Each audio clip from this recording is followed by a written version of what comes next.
Good evening, Luzon, Visayas, and Mindanao. Together with the Presidential Communications Office, we bring you the latest, widest, and most comprehensive news coverage from the People's Television, IBC, Philippine News Agency, Philippine Information Agency, and the Presidential Broadcast Service, Radyo Pilipinas. I'm Joe Fernandez from Radyo Pilipinas. Welcome to Balitang Pambansa.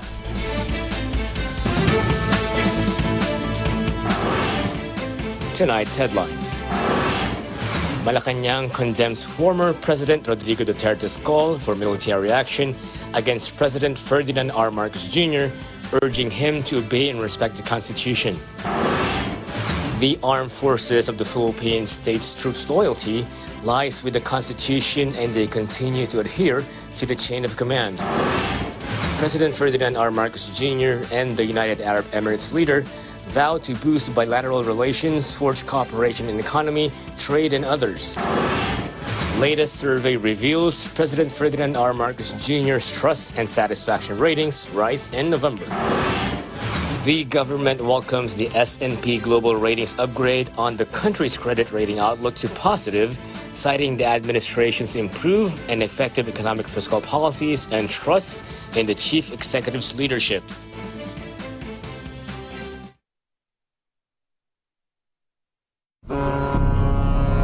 This is not a cruise ship. Nobody gets pampered.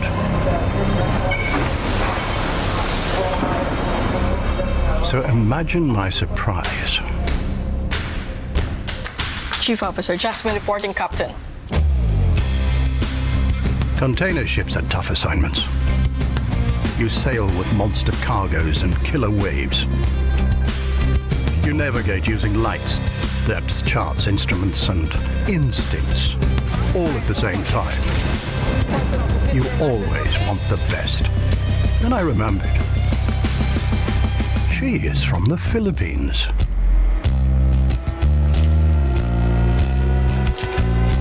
You did a great job, Jasmine. Captain Jasmine.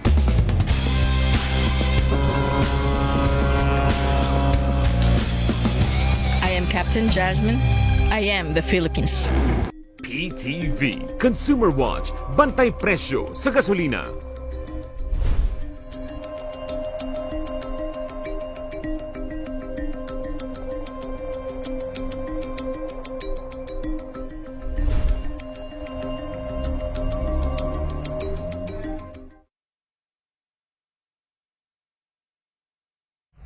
Health Watch, alertong pangkalusugan.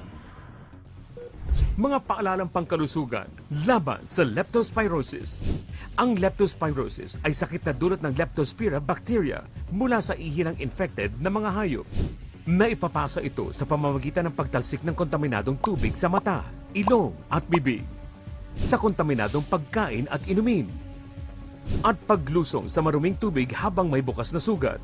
Kabilang sa sintomas ng leptospirosis ang lagnat, panginginig, pananakit ng katawan, sakit ng ulo, pamamantal, pamumula ng mata, paninilaw ng balat, at diarrhea. Kung hindi maagapan, maaari itong makapinsala sa bato, utak at atay. Agad kumonsulta sa inyong doktor o sa malapit na health facility kung makaramdam ng sintomas. Para makaiwas sa leptospirosis, iwasang lumusong sa maduming tubig o baha.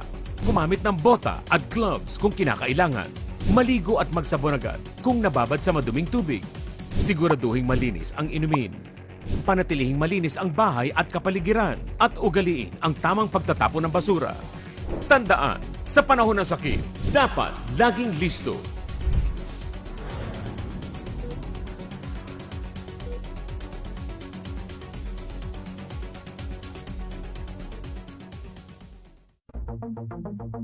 Ang batikan at matapang na broadcaster na inyong pinagkakatiwalaan. Yang ginagawa ninyo, kaya nawawala ng respeto ang taong bayan sa atin dahil sa mga ginagawa nyong Erwin Tulfo sa Punto Asintado Reload. Kasama ang isa pang astig na mamamahayag, Aljo Bendijo. Di makakalusot sa atin yan. Pag nasa pulke ng video, yung mga pang-abuso, yari ka dito. Punto Asintado Reload. Lunes hanggang Biyernes, alas 10 na umaga. Simulcast over Radyo Pilipinas at mapapanood dito lang sa inyong People's Television.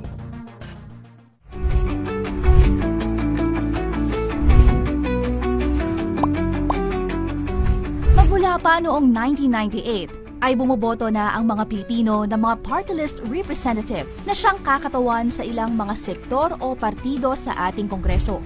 Ayon sa Republic Act 7941 o ang Party List System Act of the Philippines, 20% ng kabuoang seats sa House of Representatives ay nakalaan para sa mga party list representative. Ang mga partido ay maaaring political party, national party, regional party, sectoral party, o isang koalisyon na nagsusulong ng mga advokasya o nagtataguyod ng mga interes ng isang partikular na sektor. Ang bawat party list representative ay may 3-year term at pwedeng inominate ng kanyang partido ng hindi hihigit sa 3 consecutive terms. Ang isang party list nominee ay dapat natural-born citizen ng Pilipinas, isang rehistradong botante, marunong bumasa at sumulat, residente ng bansa ng hindi bababa sa 1 taon, at least 25 years old, at hindi hihigit sa 30 years old para sa youth representative, at dapat ay bona fide member ng partidong kinakatawan ng hindi bababa sa 90 araw. Gaya ng mga district representative, mahalaga ang papel na ginagampanan ng mga party list representatives sa ating Kongreso dahil kasama sila sa pagbabalangkas ng mga batas para mabigyan ng boses ang ilang mga sektor sa ating lipunan. Isang mahalagang kaalaman para sa matalinong pagpili ngayong halalan.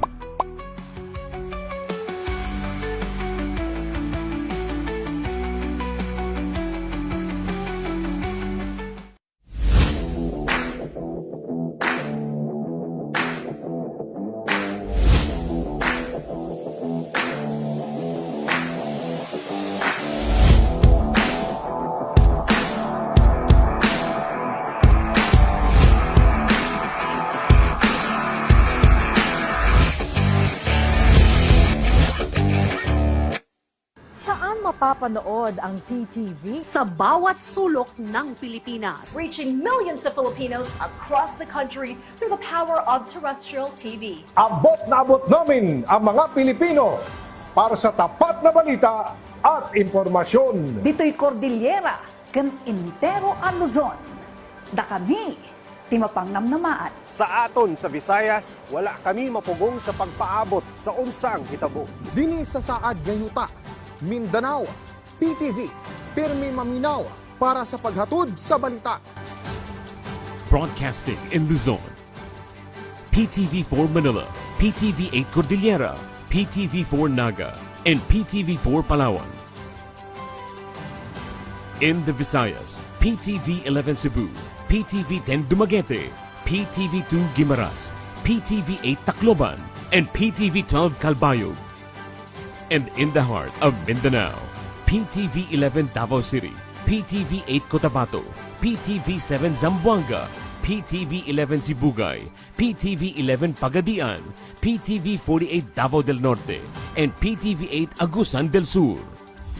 PTV Regional Network, buong katapatang naghahatid ng balitang maaasahan para sa inyong pambansang TV.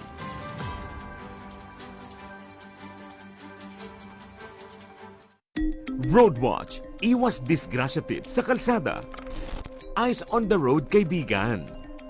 Ayon sa Republic Act 10913 o Anti-Distracted Driving Act, mahigpit na ipinagbabawal ang paggamit ng cellphone o anumang gadget habang nagmamaneho. Ibig sabihin nito, bawal tumanggap ng tawag, mag-text, maglaro, mag-compute, magbasa, at mag-internet kapag hawak ang manibela. Siguruhin ang cellphone ay nakalagay sa safe zone ng sasakyan at hindi nakasasagabal sa line of sight mo habang nagmamaneho. Gumamit ng hands-free function. At kung gagamit ng Google Maps o Waze, iset muna ang destinasyon bago magbiyahe. Pwede lamang gumamit ng cellphone kung may emergency sa daan at kailangan tumawag sa kinauukulan. Hindi biro ang parusa sa mga lalabag sa batas, kaya sumunod sa lahat ng oras.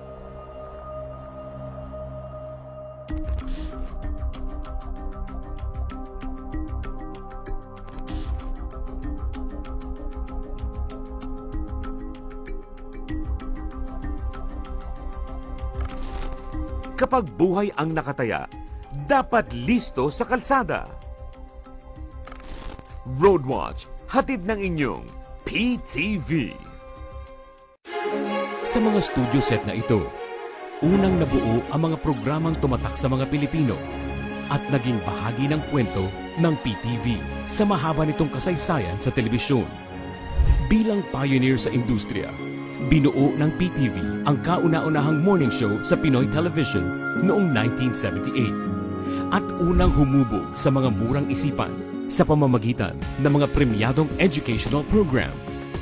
Nanguna rin ito sa paglikha ng mga skills development at livelihood training programs sa TV, public service programs na punong-puno ng puso at pagmamalasakit sa kapwa, mga bagong konsepto sa paghahatid ng balita, mga programang nagpapakita ng ating mayamang sining at kultura, at ang mga pinakasusubaybayang sports coverage at palaro sa bansa, gaya ng PBA at ng Summer Olympics.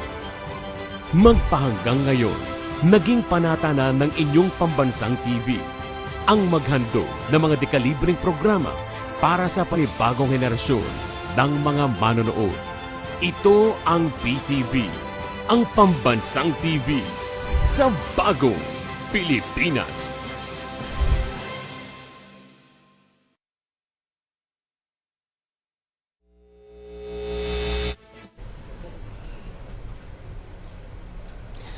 After the Vice President issued a death threat against the first couple and the House Speaker, it seems that it's now the patriarch of the political family's turn to hog the spotlight by issuing, the very least, an eyebrow-raising pronouncement. No less than the designated caretaker of government responded to the brazen call to overthrow the current administration and expose the selfish motive behind such message. PTV's Kenneth Paciente has the full report. The palace strongly objected to the statements of former President Rodrigo Duterte, urging the armed forces of the Philippines to take military action against President Ferdinand R. Marcos Jr. In his press conference last night, Duterte called on the military to act on what he described as a fractured government, claiming that only they could fix it. Executive Secretary Lucas Bersamin expressed shock over this blatant call from the former president. He added that no motive could be more selfish than seeking to oust the current president just to pave the way for his daughter to take office. By resorting to such extreme and malicious measures, including undermining the professionalism of the armed forces by urging them to violate their sworn duties. Secretary Bersamin challenged the former president to respect the Constitution and cease his irresponsible behavior. He also stressed that violent seizure of power is unacceptable. Instead, he urged the former president to wait for the right time and adhere to legitimate means. Bersamin emphasized that the current administration remains committed to its sworn duty to govern and address national affairs in accordance with the Constitution and the rule of law. He assured the Marcos Jr. administration will uphold its legacy through legal and just means, while taking decisive action against all illegal attempts that threaten the nation's welfare and law and order. Meanwhile, in the House of Representatives, lawmakers also condemned the former president's remarks. They said that instead of calling for unity, he appears to be sowing division. Lumang tugtugin na yan. Wala nang naniniwala, wala nang sasama dyan. Kasi ang taong bayan, mas maraming problema na kailangan ayusin, which is yun ang ginagawa natin ngayon. Wag na silang dumagdag sa problema ng bansa. I'm not sure if it should even be dignified with a serious consideration po, no? I also have full trust and confidence in our armed forces that they will stay true to their oath to protect and uphold the Constitution. Yung order na yun, yung suggestion na yun is very much against the Constitution, so I don't think even the AFP will take that seriously po. They challenged the Duterte camp to stick to the issue and just address the misuse of confidential funds instead of distracting from the matter. This is another diversionary tactics, no? Para pagtakpan ang totoong issue na kinakaharap ng ating Vice Presidente. Tingin natin sa sobrang bigat, no, ng mga issue ngayon ng ating Vice President, kailangan niya ng tulong ng kanyang ama, no? Isa lang ang masasabi natin, no? I-explain lang niya kung paano ginamit ang confidential fund. Yun na yun. From PTV Manila, Kenneth Paciente, Balitang Pambansa. The former president can go on satellite radio, grab a bullhorn or megaphone for a loud and clarion call to all the men and women in uniform to gather and mount a coup against the commander-in-chief. But he will only hear all the sounds of crickets chirping in the background for a response. PTV's Patrick De Jesus on the AFP Chief of Staff assuring the public all chiefs in the service of commands of the military are solidly behind the chain of command and the leadership of their commander-in-chief.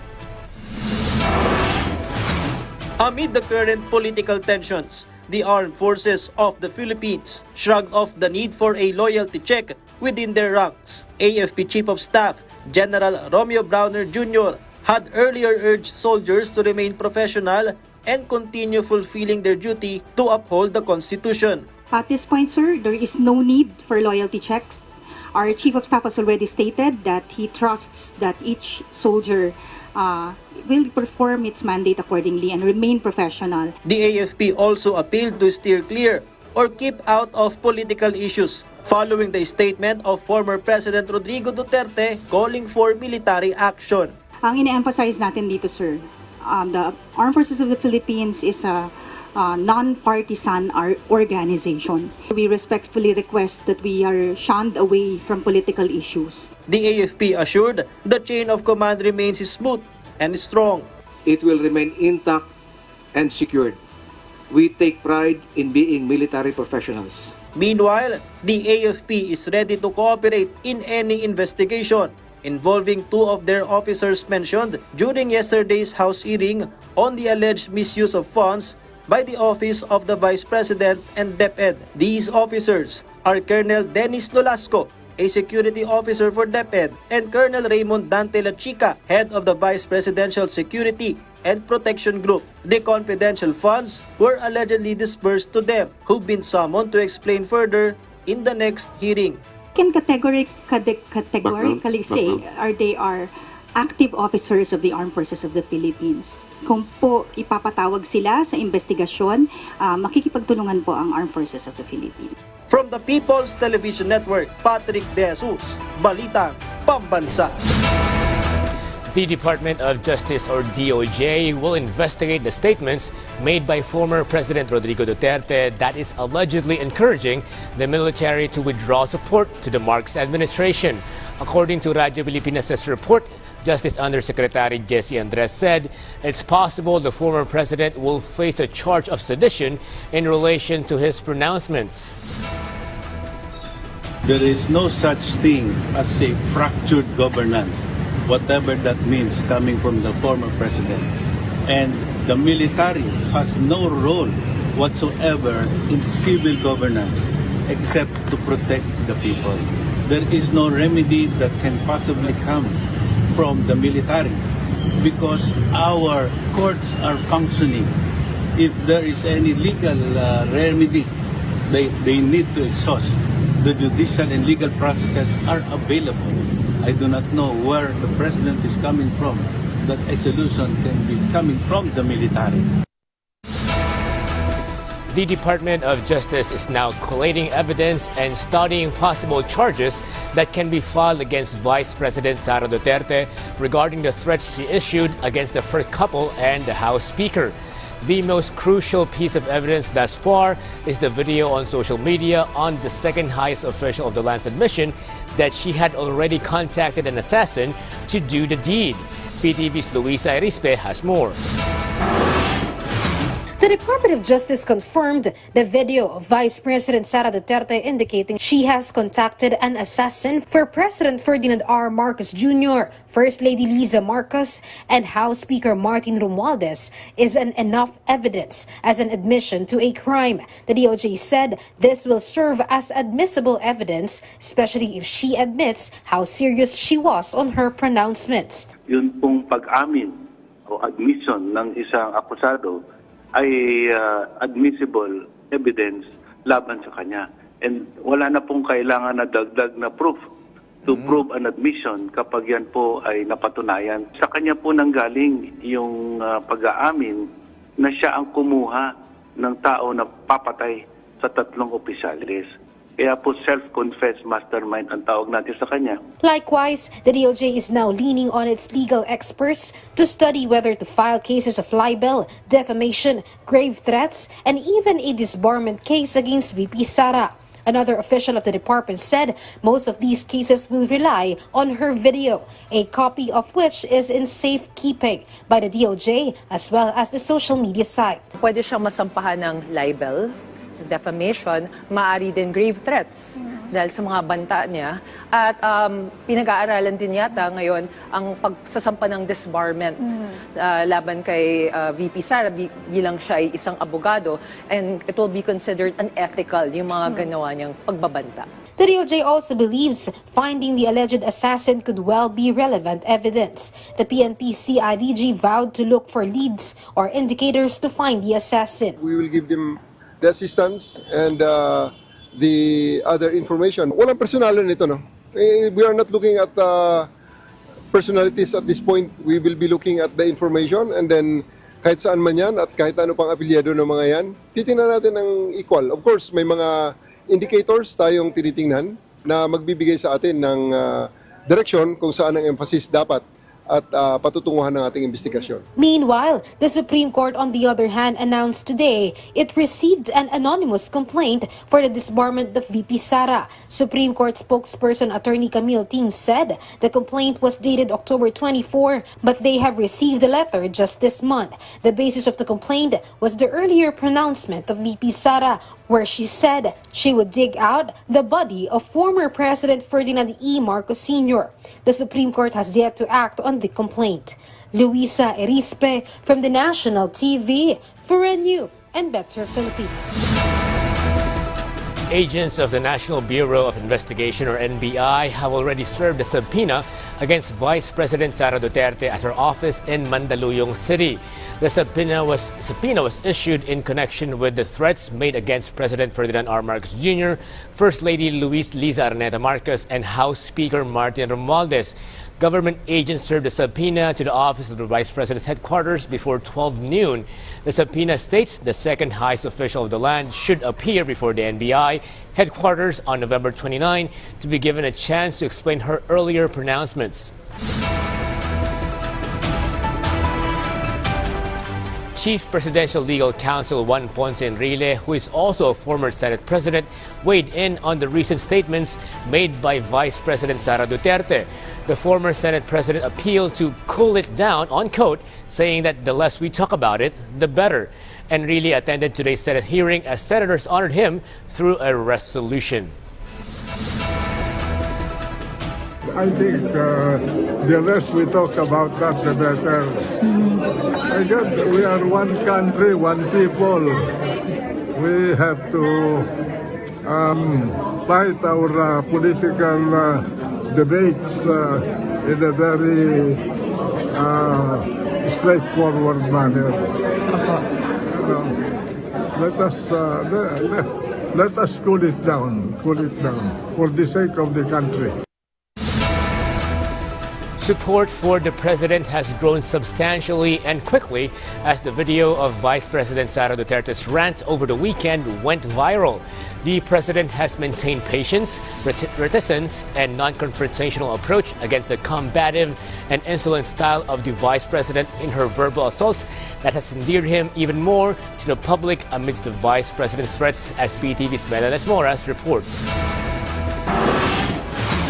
House Assistant Majority Leader Jefferson Conghun believes the death threats of Vice President Sara Duterte against President Ferdinand R. Marcos Jr., First Lady Liza Araneta Marcos, and House Speaker Martin Romualdez can be considered an impeachable offense. According to Conghun, the statements made by the Vice President were serious and dangerous. However, he clarified the lower house has not yet discussed any measures to impeach the Vice President because they are focused on their work. This sentiment was also seconded by House Deputy Majority Leader Paulo Ortega and House Committee on Good Government and Public Accountability Chair Joel Chua. Sa ngayon, wala pa naman po kaming napag-uusapan tungkol dyan.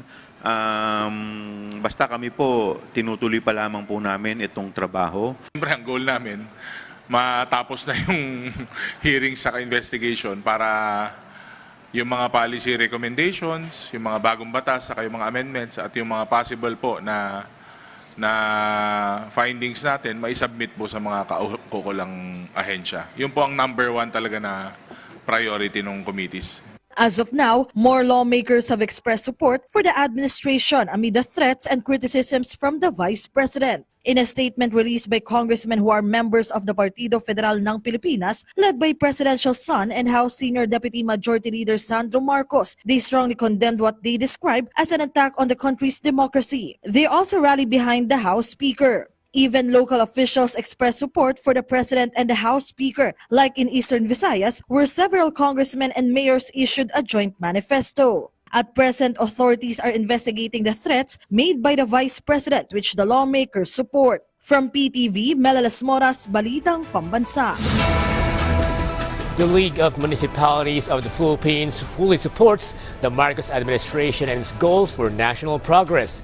The LMP strongly denounces recent comments made by Vice President Sara Duterte, viewing them as a threat to both the president's life and the integrity of the country's democracy. The group urges leaders to show restraint and accountability, emphasizing the importance of focusing on the welfare of the Filipino people rather than personal or political agenda. The LMP firmly opposes any form of violence and instability and encourages public officials and citizens to stand with the president in promoting democracy and national development. It was a trip he had to make. So amid a tight working schedule at home, the president, along with the First Lady and working entourage, took a time out to pay a visit to the United Arab Emirates to personally extend his heartfelt thanks to its head of state and other government officials for the mass pardon of 143 Filipino immigrant workers and the help shared to the country's typhoon victims recently. PTV's Kenneth Paciente tells us more. The one-day working visit of President Ferdinand R. Marcos Jr. to the United Arab Emirates kicked off today. At 6 o'clock in the morning Philippine time, the President together with First Lady Luis Araneta Marcos arrived in the UAE. This afternoon, the Chief Executive met with UAE President His Highness Sheikh Mohammed bin Zayed Al Nahyan. In a post on his X account, the UAE President shared his meeting and discussions with President Marcos Jr. The two leaders talked about deepening cooperation between the UAE and the Philippines in key areas, including economy, trade, and sustainability. He also emphasized the UAE's readiness to strengthen ties with the Philippines for the mutual benefit of the citizens of both nations. It is also expected that several cultural cooperation agreements will be signed between the National Commission for Culture and the Arts, led by Chairperson Vic Manalo, and the UAE Ministry of Culture, witnessed by First Lady Luis Araneta Marcos. The President is also set to meet with UAE Vice President and Prime Minister His Highness Sheikh Mohammed bin Rashid Al Maktoum. Recently, the President spoke with the UAE leader in a phone call where he expressed gratitude for the pardon of 143 OFWs in the UAE. The President also recognized the humanitarian work of the UAE, especially in helping the Philippines following recent calamities. Former DILG Secretary Benher Abalos, who has close ties with the UAE royal family, is also part of the President's delegation. DNR Secretary Maria Antonia Yulo Loizaga is expected to hold meetings with her counterparts to discuss agreements on steps to prevent ocean waste. The President, through the PCO, has already apologized to the Filipino community in the UAE, saying he would not be able to visit them as he will immediately return to the Philippines to personally oversee relief and reconstruction activities in communities affected by recent typhoons. Executive Secretary Lucas Bersamin, Justice Secretary Jesus Crispin Remulla, and Agrarian Reform Secretary Conrado Estrella III have been appointed to the Caretaker Committee while the Chief Executive is abroad. From PTV Manila, Kenneth Paciente, Balitang Pambansa. The satisfaction and trust ratings of President Marcos Jr. increased this November based on the non-commissioned satisfaction and trust ratings of top government official survey of Tangere. President Marcos Jr.'s satisfaction rating increased by 1 point to 60%, while his trust rating increased by 0.30%. Vice President Sara Duterte's satisfaction and trust rating went down by 1.5%. Meanwhile, the satisfaction and trust ratings of House Speaker Martin Romualdez also went up. Senate President Chis Escudero still remained the country's highest-rated top government official, getting the majority of Filipino votes who are satisfied with Escudero's performance. More than 60% said they trust the Senate President. The survey was conducted from November 19 to November 22 on 2,000 respondents through a mobile-based respondent application. S&P Global Ratings upgraded the country's credit rating outlook to positive from stable. The credit rating agency also maintained the sovereign credit ratings at BBB+ for long-term and A2 for short-term. The upgraded outlook highlighted the country's effective policy making, fiscal reforms, improved infrastructure, and policy environment which have supported robust economic growth over the past decade. The Bangko Sentral ng Pilipinas welcomed S&P's decision, which reflects the government's efforts to enhance the economic, fiscal, and monetary environment, supporting continued strong growth. The Department of Finance, or DOF, Secretary Ralph Recto said S&P's affirmation of the country's BBB+ rating and positive outlook highlighted strong support for President Ferdinand R. Marcos Jr.'s leadership, government's stable economic and fiscal policies, and affirmed progress toward growth-enhancing fiscal consolidation. Recto further added that a high credit rating provides cheaper borrowing for the government and private sector, allowing the government to allot more funds for its various programs and projects. The Marcos administration's economic managers also welcomed the country's improved credit rating outlook. They emphasized the country's government commitment to achieving an A rating and assured political challenges will not hinder the government's efforts to transform the economy. Albay Representative Joey Salceda, chair of the newly formed Murang Pagkain Super Committee, pointed out the alleged rice importation anomalies that happened during the Duterte administration remains unsolved to this day. The lawmaker cited the biggest case of price manipulation to this day is the cornering of import permits from 2016 to 2018. He made these assertions during a committee hearing, indicating how the private sector allegedly had control over rice importation and manipulated import periods, which led to a significant spike in rice prices in 2018, causing Filipinos to pay 8 pesos more for a kilo of rice. We want to uncover the gaps that we need to plug to achieve this goal, and if needed, the personalities that should be made accountable for making this goal difficult to achieve. The Department of Agriculture, or DA, announced it is working to secure billions of dollars in foreign funding to further strengthen the country's agriculture sector, the Philippine News Agency reported. The DA is working with the World Bank on a $300 million MSME access to finance and climate resiliency project. This funding will be in partnership with the DOF, DTI, Philippine Crop Insurance Corporation, Agricultural Credit Policy Council, and the Insurance Commission. The Asian Development Bank approved a $250 million solar irrigation project and a $140 million grant for infrastructure, including port installations, pipe irrigation, and aquaculture. The DA, in partnership with France, also plans to build a 300 farm-to-market bridges across the country with funding worth up 350 million euros. The Department of Social Welfare and Development Region 12 has launched initiatives to help improve the livelihoods of disadvantaged families. Through these efforts, thousands of individuals in the region have been empowered to enhance their quality of life. Philippine Information Agency Soccergents Shahana Duerme Mangasar tells us more. The Department of Social Welfare and Development in Region 12, through its Project Lalawa, or Local Adaptation to Water Access, and Binhi, or Breaking Insufficiency Through Nutritious Harvest for the Impoverished, has given poor families in the region opportunities to gain extra income. The project started this year benefiting over 8,000 individuals. Magandang produktong binigay sa amin ito kasi dahil sa seedlings, kakaproduce po kami sa sarili namin bahay and then mabinta po namin. So dagdag source of income po namin yun. Meanwhile, Jerry Dumdum, Information Officer of the Disaster Response Management Division of DSWD in Region 12, said the initiative under the Risk Resiliency Program of the department was conceptualized to counter and help individuals and families cope with the effects of the recent El Nino phenomenon. Ang Project Lawa at Binhi ng DSWD ay malaking tulong para sa mga partner beneficiaries dahil bukod sa nabibigyan na sila ng temporary employment, nabibigyan na rin sila ng kanilang mapagkukunan ng pagkain, lalo na sa pabago-bagong panahon at krimen. The DSWD Region 12 says it plans to replicate Project Lawa at Binhi in other areas of Soxargen next year due to its positive impact on the piloted communities. From the Philippine Information Agency Region 12, Shahana Duerme Mangasar, Balitang Pambansa.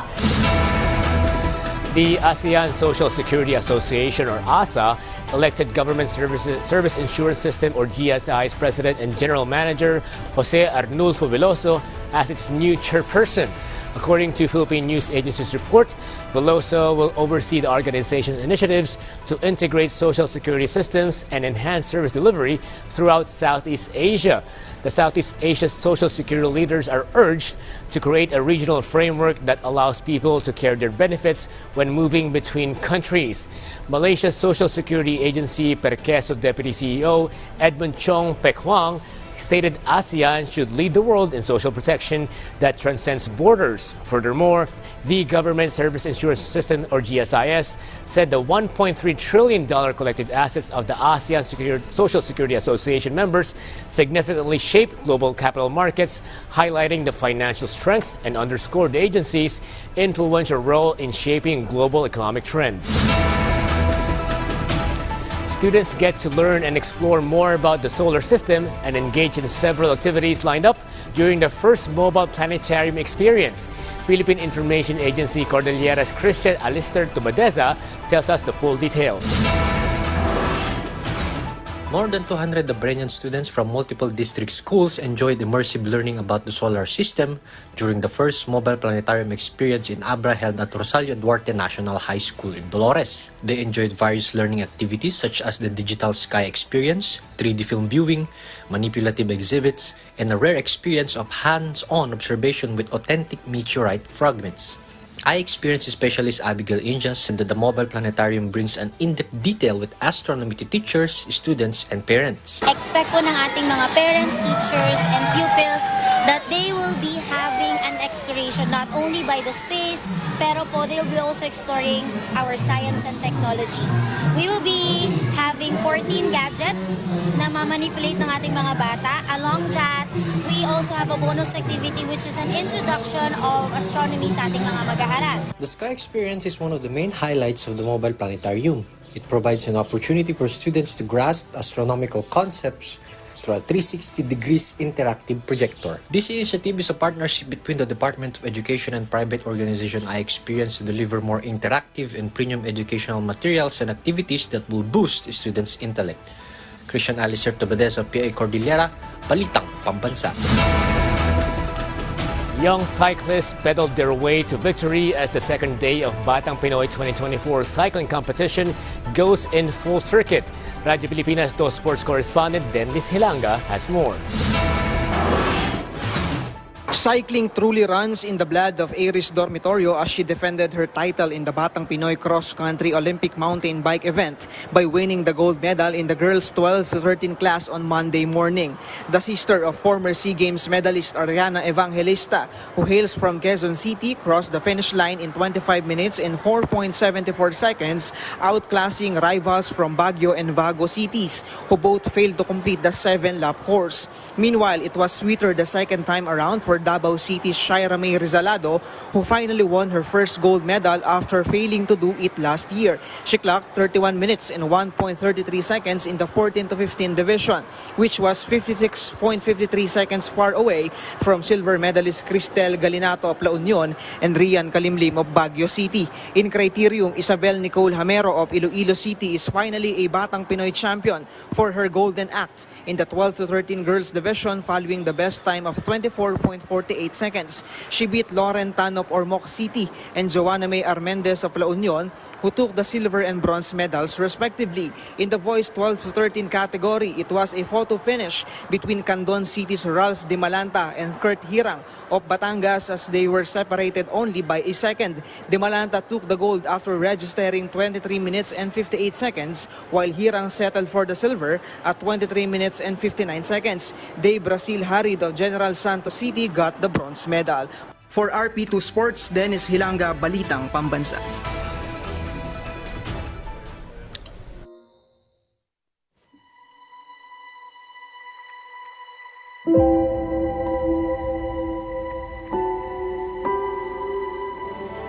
Ako, si Chufila Botas, ninyo ni Pablo Botas, nag-edad og si Pablo Botas og 81, ako nag-edad og 80.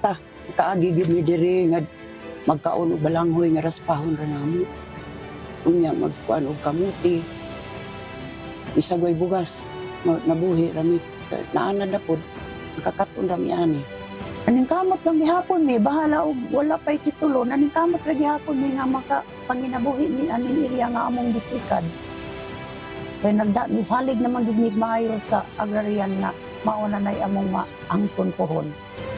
Ang kaning sa agrarian po, usa ka kaayuhan sa mga pobre. Kaya wala yuta, tagag-yuta. Boy, ani ang atong titulo nga nadawat gikan kang sa agrarian reform pinirmahan ni BBF og ni Conrado Estrella III. Salamat, yan na. Malipay na kaani, boy.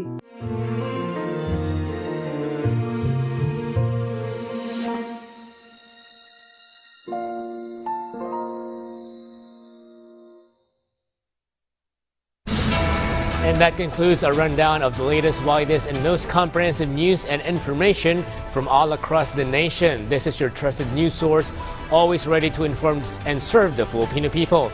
Catch Balitang Pambansa again tomorrow at 7 a.m., 12 noon, 6 p.m., and 9:30 p.m. for more updates and developments. From Radyo Pilipinas, I'm Joe Fernandez, and this is Balitang Pambansa.